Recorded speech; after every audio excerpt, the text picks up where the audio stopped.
বাড়িতে তো কোনো এফেক্ট হয়েছে না না আমার বুদ্ধি নেই।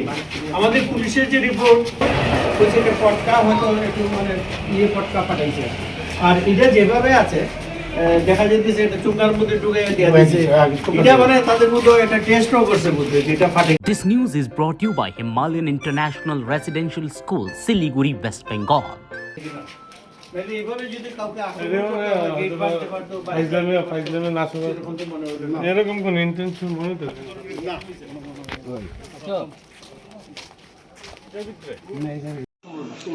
আজকে আমরা পত্রিকায় দেখলাম যে বরজলার একটা ঘটনা নিয়ে অনুহরনগর পঞ্চায়েতে জনৈক তপনশীলের বাড়ির সামনে নাকি বোমা নিক্ষেপ হয়েছে।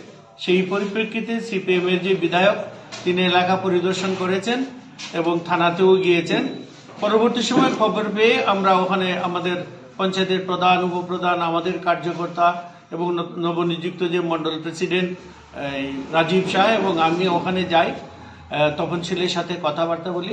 আমি দেখলাম যে তপনশীলের সুনির্দিষ্ট কোনো অভিযোগ নেই, উনি কাউকে কোনো সন্দেহ করেন না।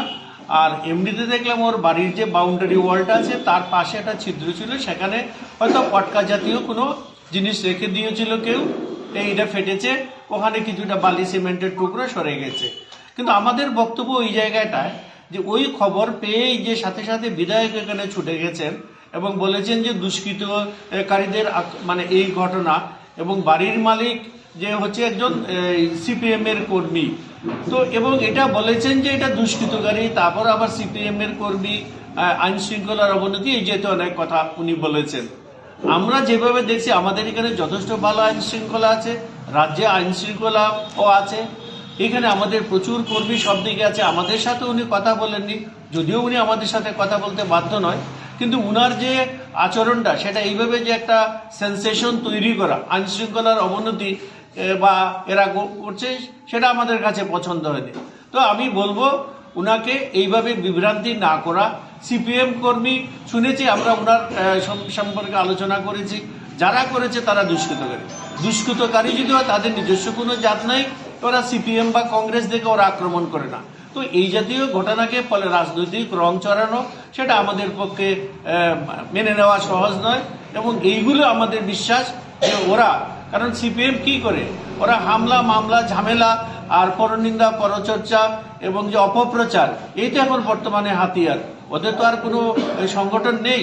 তো আমার মনে হয় উনি যদি সব জিনিস সুন্দরভাবে দেখেন, তাহলে এলাকার আইন শৃঙ্খলা মানে শান্তি শৃঙ্খলা আছে তো আছে, সেটা আরও স্থায়ীভাবে বজায় থাকবে। তো এই বার্তাটা আমরা দিতে চাই। এটা যদিও পরিষ্কার দুষ্কৃতি বলা হয়েছে, কিন্তু এটার মধ্যে যেটা রাজনীতির গন্ধ আছে সেটা আমরা বুঝতে পারছি। এইটুকু বলার জন্য, এবং আমাদের যে নতুন মন্ডল প্রেসিডেন্ট হয়েছে 45 বছরের নিচের আমাদের নীতি মেনে, এই রাজীব শাহকেও ইন্ট্রোডাকশন করে দিলাম। এখন থেকেই বরজলা মন্ডলের যাবতীয় কাজকর্ম এটা মন্ডল প্রেসিডেন্ট আপনারা জানেন করে, আমি তো আছি, এইভাবে পরিচালনা হবে। সবাইকে ধন্যবাদ। ওদের তো পায়ের নিচে মাটি নাই, ওদের কোথায় সংগঠন আছে? 10-12 জন লোক দেখেছে। তারপরে আমরা যখন গেছি এখানটায় খবর পেয়ে প্রায় 60-70 জন ছেলেকে নিয়ে গেছি।